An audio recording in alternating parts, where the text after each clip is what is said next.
Hi, it's me again with Corel Tips and Tricks, and tonight's video is just playing around with an isometric shape that I'm going to call. Not going to say you're ever going to draw this, but you might learn a little techniques. We're going to take a rectangle, make it a little stubby, go up to Object and convert it to a curve, take these two nodes and add a node. It's going to add one on the side, we can delete it. Now we can take this one and we can do anything we want. We can make it as sharp as we want or non-sharp as we want. I'm going to go ahead and make that line a 1/2 inch. I'm going to go up to Object and convert it outline to an object, and I'm going to left click, right click. I'm a little bit tall, and so I'm going to stubby it up a little bit. I'm going to hit P, put it in the center of the page. And I did this one a little bit different, so I'm going to do this one a little bit different. I'm going to go, put it right on top of that line. I am going to go ahead and cut these corners out. And we're going to do that by just putting lines there, taking the Smart Fill tool, and filling that in. And now we've got a new shape. So I nudged it out of the way twice.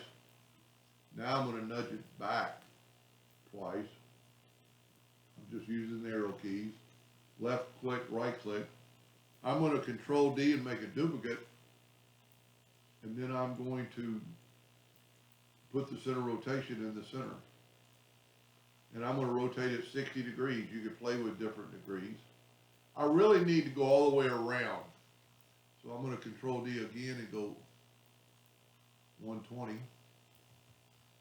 Control D, 180. Sometimes Corel does that. Sometimes if you hit a wrong key. Then you just need to kind of think about what you're going to do. And we're going to have this line go through here. But on this side, we're going to have it go through the other side.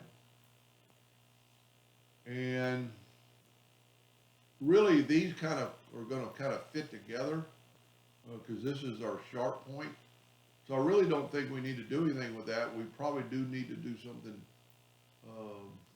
Well, let's just try it. So now I'm going to nudge this one out of the way, and we'll just see. You see I have a break in the line. I'm going to delete those. I really think I need 2 breaks. Control D and make a duplicate. Move this center rotation to there and rotate it 60 degrees. And what's happening, this is now in front of that. Control D, Control D, Control D, Control D.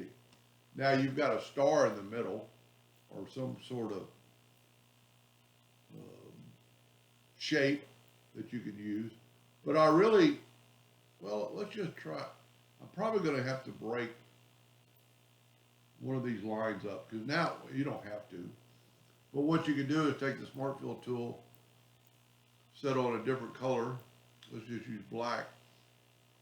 I'm going to fill that in with black, that in with black, and see what's happened is going under that one and over that one. And then, really what's cool about this, you could actually move these out of the way, and I'm going to left click, right click, but I'm going to combine them. And then by combining them, later I don't have to use the Smart Fill tool. I'm going to go ahead and nudge that out of the way. And I'm going to just delete all these. Because if I didn't, I'd have to use a Smart Fill on every one of them.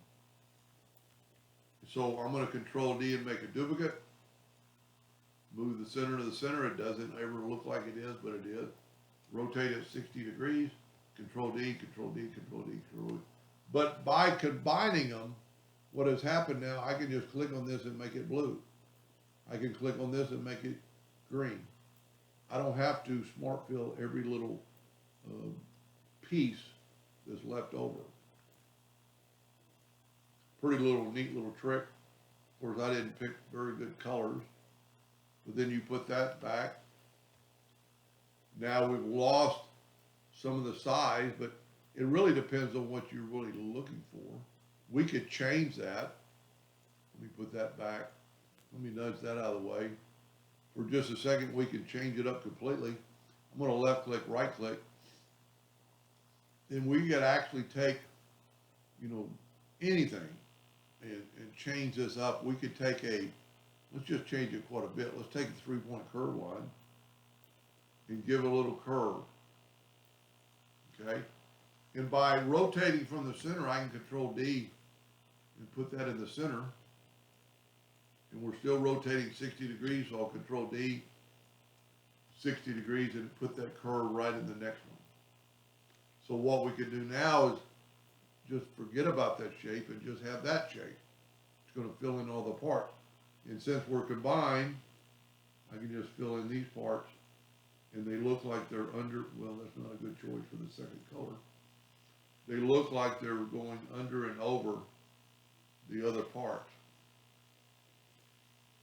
I really got 2 blues, but let's see, I didn't use a green. I don't like the black blobs, so you could take the interactive fill tool, go and then select the elliptical fill and put it in the middle. And at this time, you can change it quite a bit, make it look unique. Put a yellow in there. I don't like the black. We could put a red in there. And it's just like anything else. You can add colors. Let's put a blue right there. Not know if it's that neat, but you can see how this line is going underneath the red and over the green. The green is going underneath and over the blue. And you don't have to use a color. You don't have to use that shape. You could have left it alone and actually taken away all these lines and just had that shape, which is a pretty cool shape within itself. Anyway, I hope that helped a little bit, and thank you for watching.